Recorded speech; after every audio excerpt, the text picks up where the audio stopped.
Hi, I'm John, and welcome to Breakthrough. This is the podcast with Values Interaction Scotland, where you get to hear stories both from people who work here and people whom VIAs have helped. You'll get to hear some great stories and some fun little facts along the way. So make sure you subscribe wherever you get your podcasts.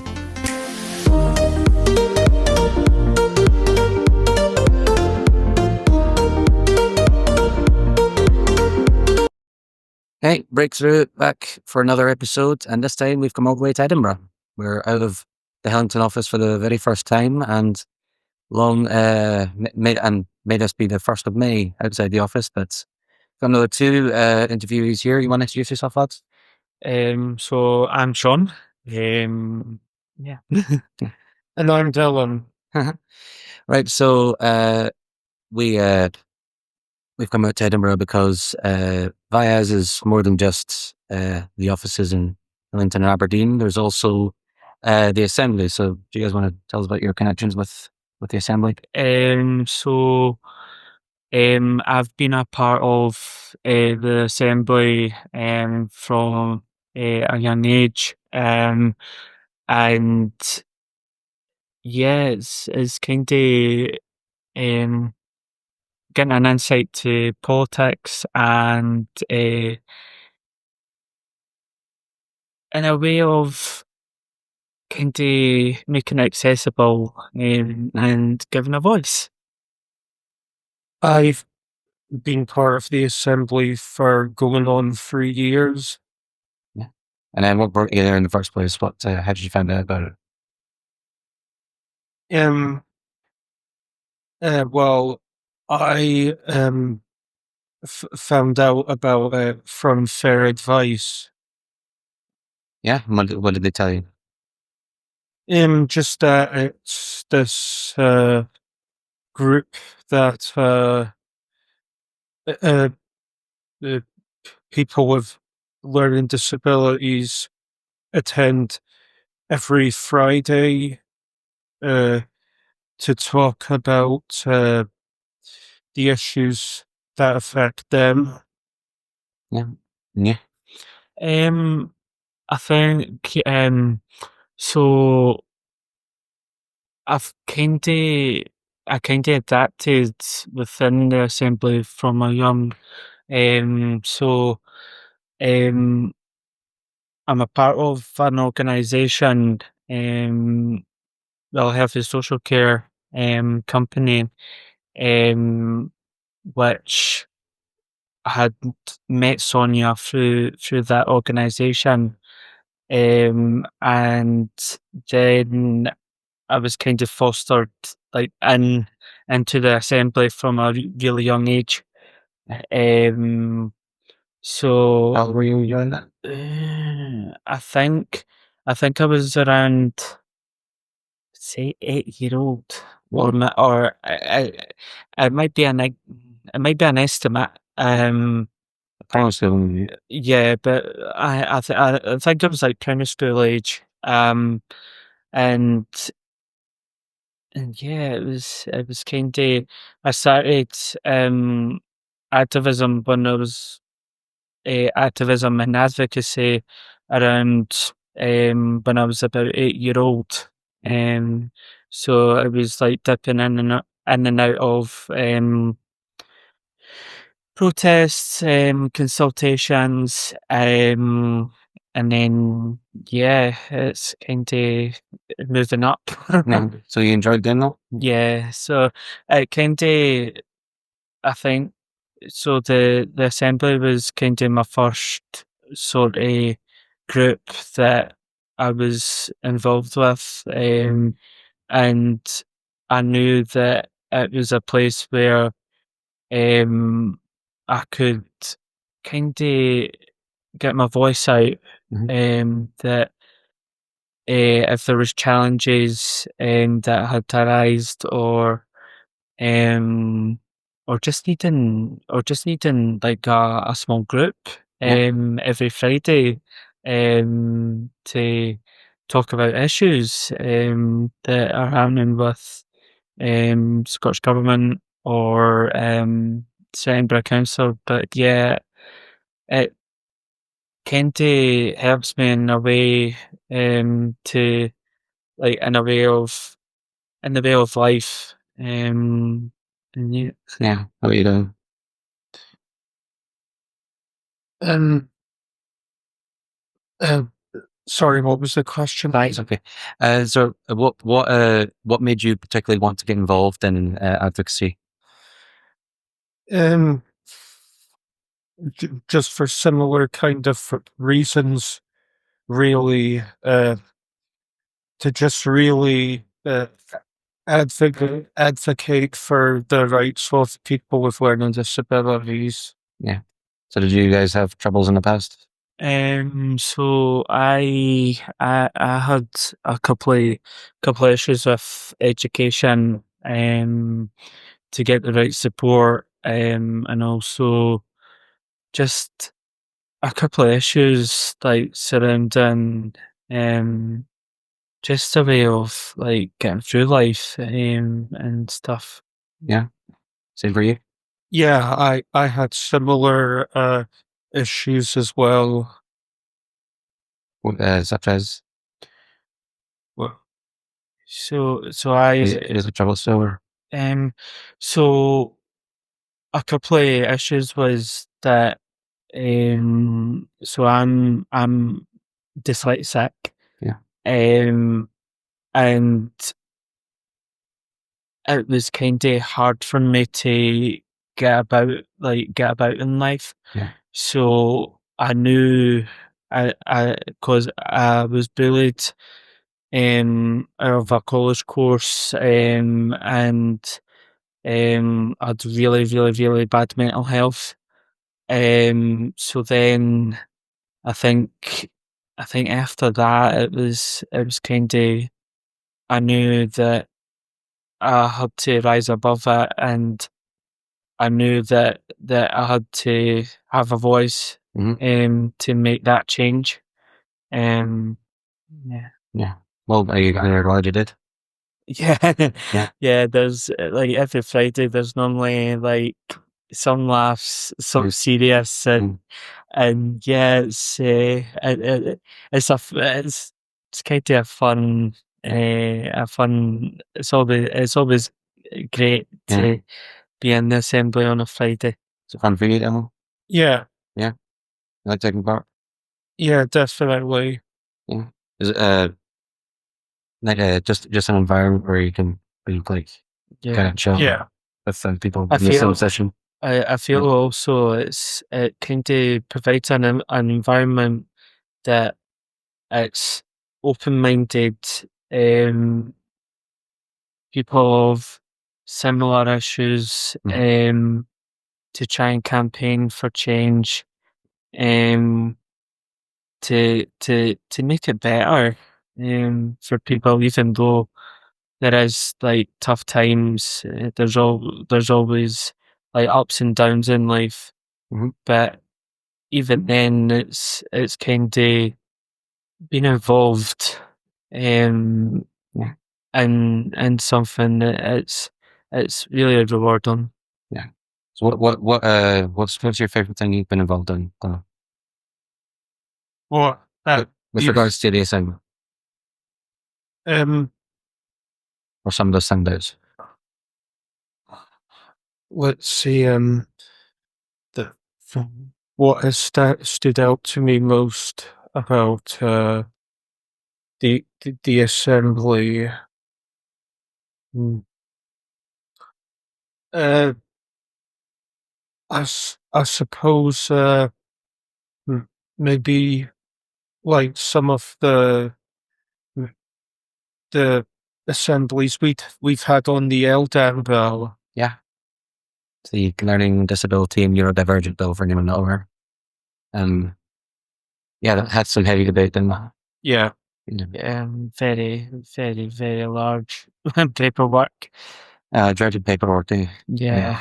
Um, but yeah, it was kind of, there was a couple that spring me in mind was the Eldan Bill, and also care charges. yeah, there's that as well.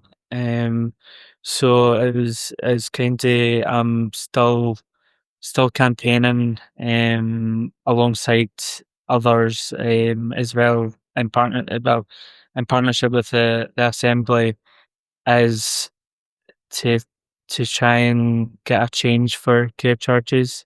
Mhm. Difficult situations with the council,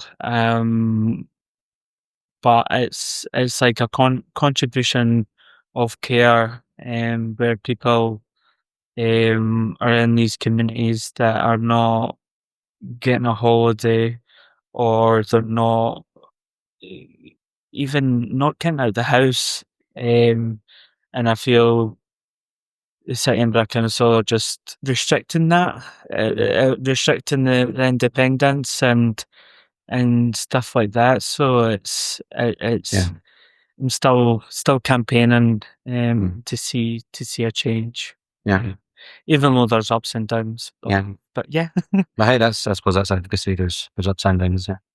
So have you guys always been based in Edinburgh? Yeah. So I was born and bred in Edinburgh, still with my parents, and stuff like that. Yeah. Yep. Cool. Yeah, I'm also Edinburgh born and bred. Yeah. North, east, south, or west, or central. I'm kind of Midlothian central. Oh, I'm in the north of Edinburgh. I always have been, actually. Yeah. And I came all the way from Glasgow just to be an old Reekie, and I'm glad I did. And what are some of the things that you guys got up to outside of the assembly? So, so alongside my 2 days of volunteering with a health and social care company, I go to meetings with the City and Borough Council. Also involved in uh, a couple of that I'm also involved in a cross-party group for people with learning disabilities.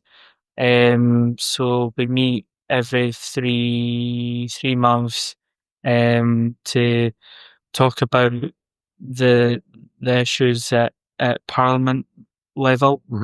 So it could be like the Coming Home Report. It could be about just a range of things, and also it gives a chance for people with disabilities to have a voice at legal level. Yeah. And yeah, it's been doing that for about 2 years now. Yes. Is that at Holyrood? So that's Chambers. Holyrood. Oh, yeah. But then I also meet with the City and Borough Council about I think it's about 2 or 3 months as well. And that's like stuff like an advisory group that I go to see if there's stuff going on with the council. And yeah. I'm glad, yeah. As it happens, I'm one of the SCLD's rapporteurs. We meet every month or two in person in Glasgow, and we just have like our meetings on the kind of issues that are affecting people with learning disabilities, and well, hence the name of our job title. We create a kind of rapport on those issues. And then how many of you are there on there? A big group or a small group? Yeah, I think it's about 10 of us. And how long have you been involved in that? For just over 4 years now. Yes. So just probably since the pandemic ended, yeah. Yeah. Yeah. Yeah, you enjoying that? Yeah. Good. So and outside of advocacy, what are the other fun things in your life, or maybe you call advocacy fun. I don't know, but I mean, sometimes advocacy can throw devious, yeah, devious messages, just surrounding funding yeah, and like generalized cuts to advocacy. The third sector has also been hit really hard. yeah, It's kind of a sense of sometimes like the council doesn't listen to the public. Is what my main sort of issue is they don't listen to the public, but then they make really far rigorous policies. yeah, That even then it's like people with learning disabilities might not even get through to get the correct support, yeah, or the right support at the given time. There's also been cuts to people's support hours, and I feel I I just feel like social work kind of rely on families yeah, to provide that support, when sometimes it's not really about the family. It's more about having the person centered care, yes, and being there for the people and for the families. I feel that because of the cuts, and I just feel that people with learning disabilities, it's like they go through ups and downs, but in a sense, there's it, it just comes to more and more cuts when that relates to like target, in a way that there's nothing that we have a voice to, yeah, and then I think that's why, like, I inevitably joined the assembly, and then that's when it opened up um other opportunities. yeah. And now, like before, I used to work in retail, Mm-hmm. but now, because I've seen these issues, Yeah, I don't think I would go back. too much. Um, like go back to retail, because I feel that there's need to be a change in health and social care, Yeah, and that's what you want to prioritize. and that's the real reason that I want to prioritize. Yeah. What else do you get to, Dylan? What else do you like to do just in general? Well, I mentioned fair advice earlier on. Of of course, they have this kind of project called Fair and Well. I sometimes attend some of those events. Well, but at least until a couple years ago, Mm-hmm.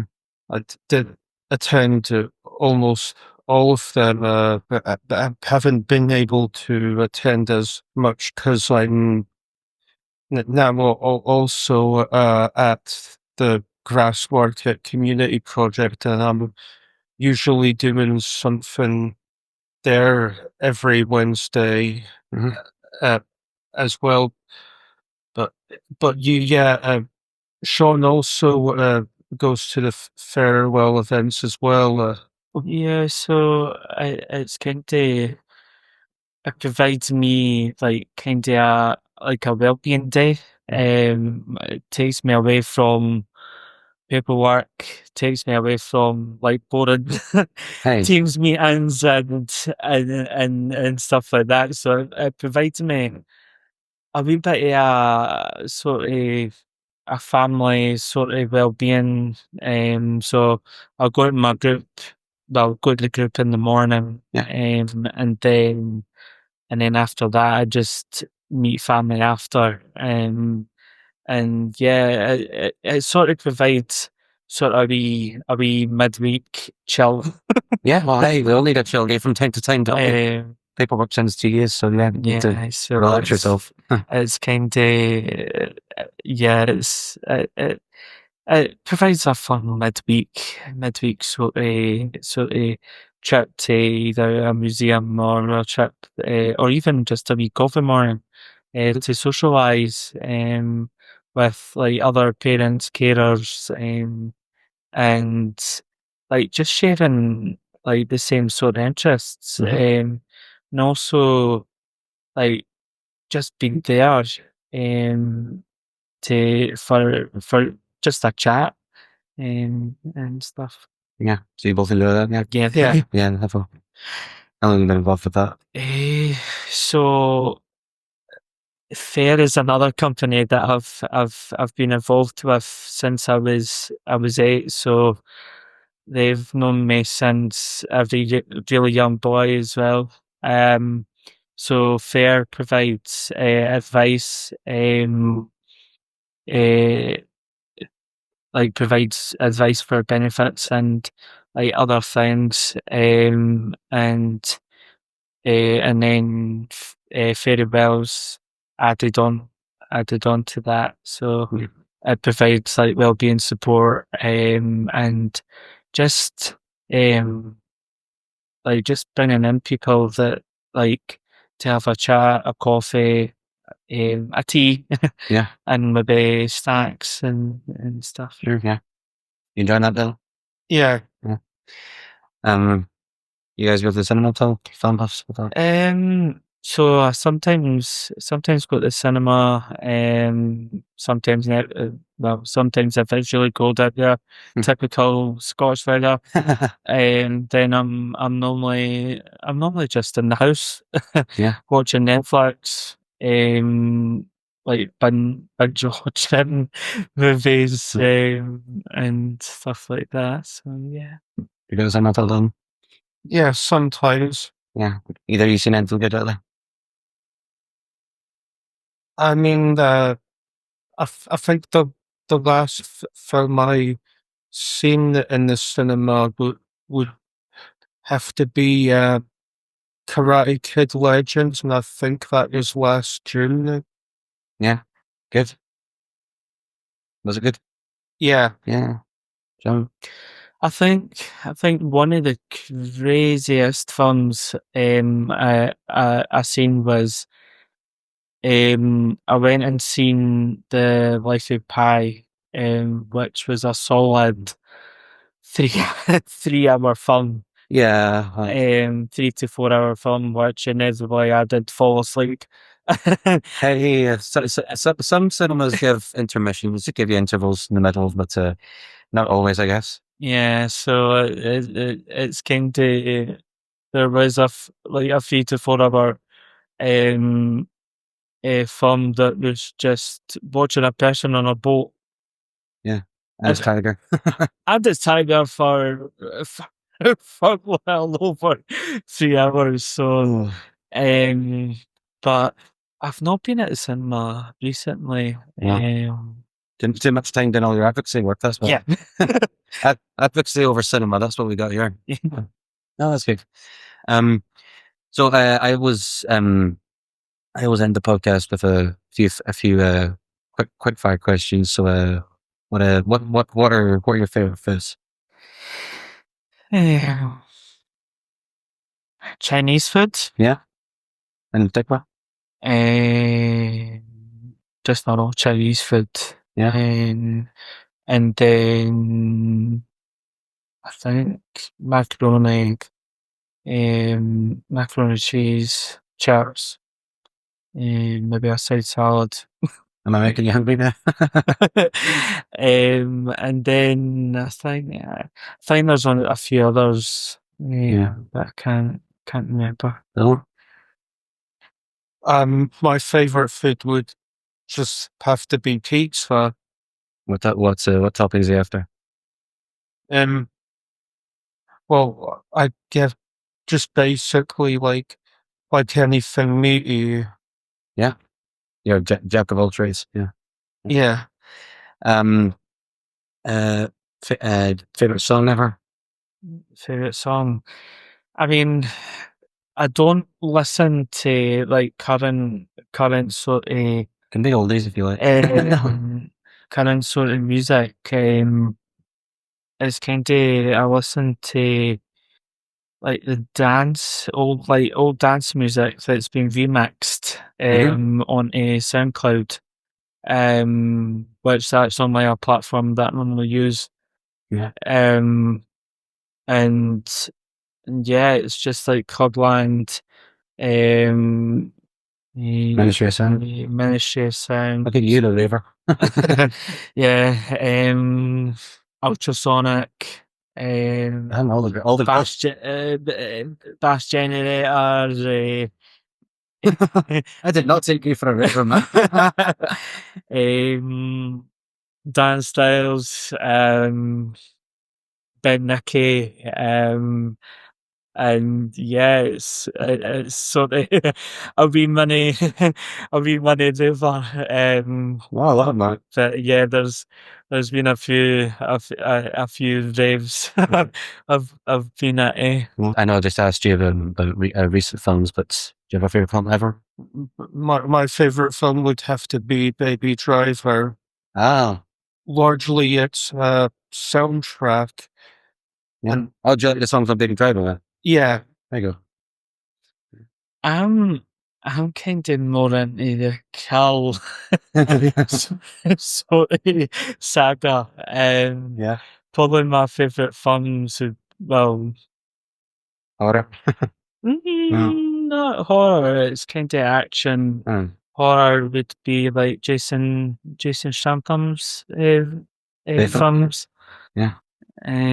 So yeah, it's like kind of army sort of kill bloods. Not family friendly then. But no, like not family friendly. No. Um, Won't see you watch any PGs. No. well, that's debatable. I think another program that I still watch to this day was like Tom and Jerry, and also Simpsons, Oh, yes. Futurama. Still quite love a bit of still game. Oh, there's so many lines I could quote from that. But I'm not gonna. But Yeah. Michael Hines, the director of Still Game, once came to my uni and explained what an episode was like, and we were struggling to keep straight faces. And one final question: if you were an animal, what would you be and why? I think I would be a tiger. As like Richard Parker in Life of Pi? Maybe not. Maybe not that. Yeah. A wee tiger? Maybe a wee bit bigger as a gorilla, because I'm always roaring to see change. Yeah. Gorillas are one of the closest to humans. Yeah, so I'm always roaring to try and make change, to make things better for people, even though I've got barriers myself. But I feel there's no limits, there's no barriers to inclusion. And yeah, it's just been through a load of projects in my time. Been through a lot of secrecy documents. Yeah. And yeah, to just try and provide a voice to see a change. Say a gorilla. Yeah. Dylan? it's a hard one, but I guess if I was an animal, I'd maybe be a chameleon, because you know what, that would be quite handy to just really blend in with the background. Oh yeah? You like to blend in with the background? Yeah, yes, I would certainly, like to be able to, obviously that would protect them from like predators and that. Yeah. Yeah. Yeah. Anything else you want to mention? I think you were talking about some petition earlier, Sean. Yeah, so it's kind of just fighting to see change in communities, and even though things can be difficult at times, and also